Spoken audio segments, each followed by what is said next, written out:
لهم، اور جب ان سے کہا جاتا ہے اتبعوا، پیروی کرو، حلال حرام کے معاملے میں کیا کرنا چاہیے؟ پیروی کرنی چاہیے. کس کی؟ ما انزل اللہ، اس کی جو اللہ نے اتارا. قالو، تو جواب میں کیا کہتے؟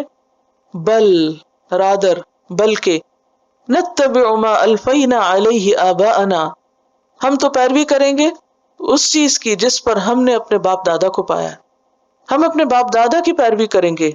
اولو کان آباؤہم لا یعقلون شیئا ولا یہتدون، کیا پھر بھی وہ اپنے باپ دادا کی پیروی کریں گے اگرچہ ان کے باپ دادا نہ عقل رکھتے ہوں اور نہ ہدایت پر ہوں؟ گویا باپ دادا کی پیروی تو منع نہیں، لیکن کیا منع ہے؟ اس صورت میں پیروی منع ہے جب ان کے پاس علم نہ ہو اور عقل نہ ہو، ان کی بات میں کوئی لاجک نہ ہو، کوئی ریزننگ نہ ہو، نمبر ایک. اور نمبر دو، ان کو ہدایت یا دین کا کوئی علم نہ ہو، پھر ان کی پیروی نہیں کرنی چاہیے. جہاں ماں باپ کی اطاعت لازم ہے ہم پر، ماں باپ کی بات ماننی چاہیے یا نہیں؟ بڑوں کی بات ماننی چاہیے نا، لیکن کب نہیں ماننی چاہیے؟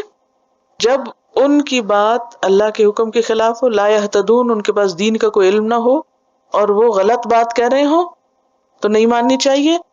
نمبر دو، جب ان کی بات میں کوئی لاجک نہ ہو، بے عقلی کی بات کر رہے ہوں. مثلاً اگر ماں باپ بچے کو کہیں کہ جاؤ تم آگ میں کود جاؤ، تو وہ یہ کہہ کے نہیں کود سکتا کہ میرے ماں باپ نے کہا ہے. کیوں؟ کس کے خلاف ہے؟ یہ عقل کے خلاف ہے. ایک مرتبہ نبی صلی اللہ علیہ وسلم کے کچھ صحابہ جو تھے وہ کسی ایکسپیڈیشن پہ تھے، تو ان کا جو لیڈر تھا اس نے ان کو کہا کہ آگ میں کود جاؤ، تو وہ نہیں کودے. لیڈر کی بات ماننا، سمع و اطاعت ضروری ہے. اسلام میں حکم کیا ہے؟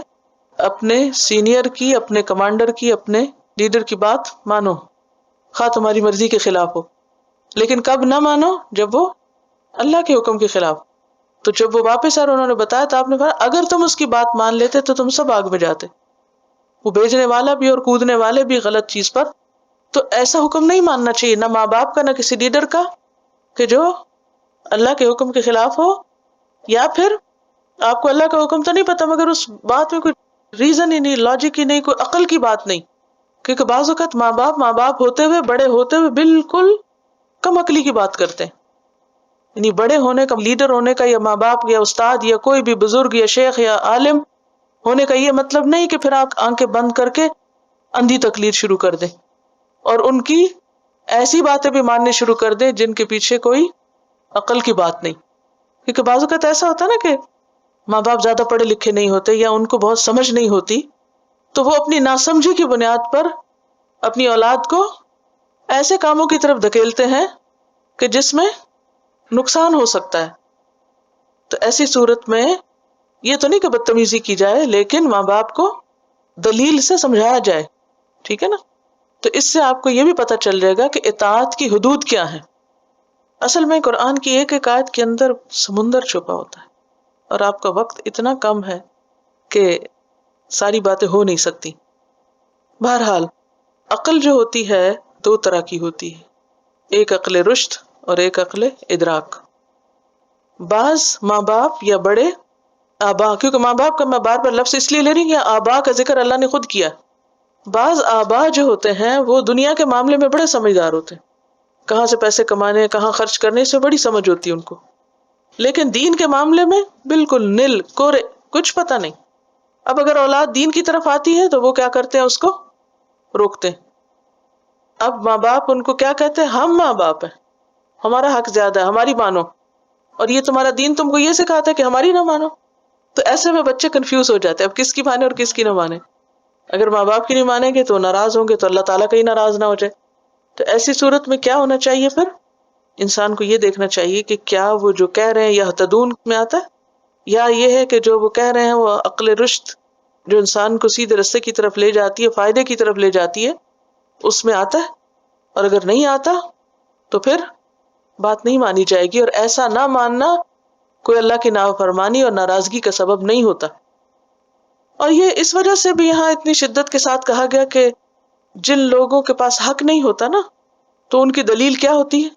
ہم نے بڑوں کو ایسے ہی دیکھا ہے، ابراہیم علیہ السلام نے جب بتوں کو توڑا تھا اور روکتے تھے قوم کو، تو ان کو جب سمجھایا کہ دیکھو یہ بولتے نہیں، سنتے نہیں، کچھ کرتے نہیں، تو وہ کیا کہتے تھے؟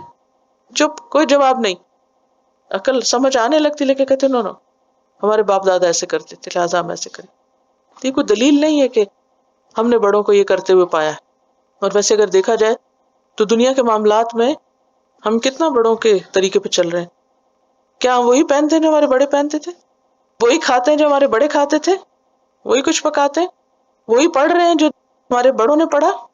ہم اسی طرح کے گھروں میں رہتے ہیں جس میں بڑے رہتے تھے، ان حویلیوں میں اور انہی گھروں میں؟ کس معاملے میں بڑوں کی پیروی ہے؟ کسی بھی چیز میں نہیں، سوائے ایک بالکل illogical جس میں کوئی ریزن نہیں ہے، اس میں آ کے دین کے معاملے میں زیرو، نل، کوئی عقل سے کام نہیں